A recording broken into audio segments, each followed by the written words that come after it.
Walmart, why would you make us do this?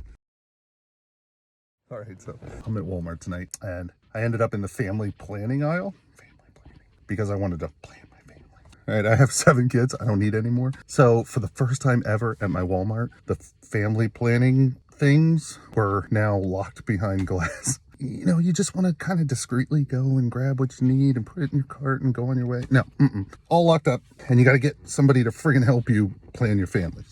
So they have this little stupid button thing. It's like a little button in a speaker, and there's no wires. It's not connected to anything. And it says press for help. And you press it, and this crappy little voice goes, an associate will be with you soon. Nobody ever shows up. I dealt with this once before in like hardware or something. I like stood there 10 minutes. I pressed it 1,000 times. No, nobody shows up. So I already know that nobody's going to show up, but I got to try. So I hit the button again, nothing.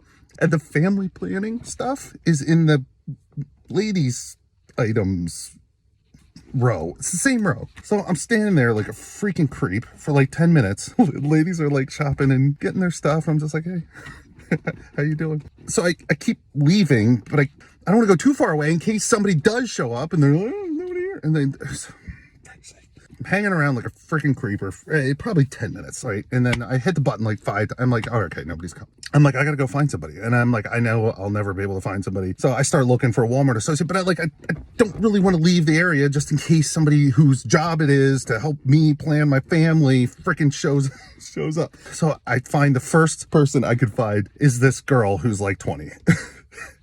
And I'm like, can you help me? Because I need to like, and she's like, all right, I'll get you the key. So I'm already like, holy awkward, friggin' weird. So she comes back with the key and she like unlocks the door. It slides it open, and then she stands right in front of the door.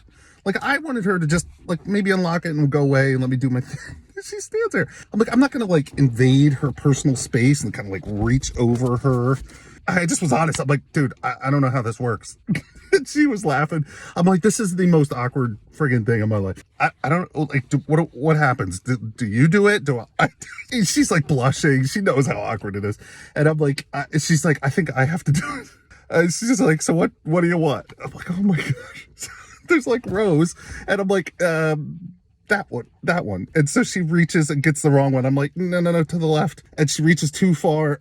But I'm like, the one that says like pure ecstasy on it. Oh my gosh. And so she gets it. But then I wanted a different one too. And then I was like up and to the left. And I just was like, had to be honest with her. I'm like, that was the most friggin' awkward thing in my life. And she was like, just beat red and laughing. So I just grabbed my stuff. And I was like, Walmart, why would you make us do this? We don't really want help picking out our family planning items. We just want to get them and go. So to this young lady, I'm sorry that I made your friggin' day. Maybe hilarious, but also kind of weird.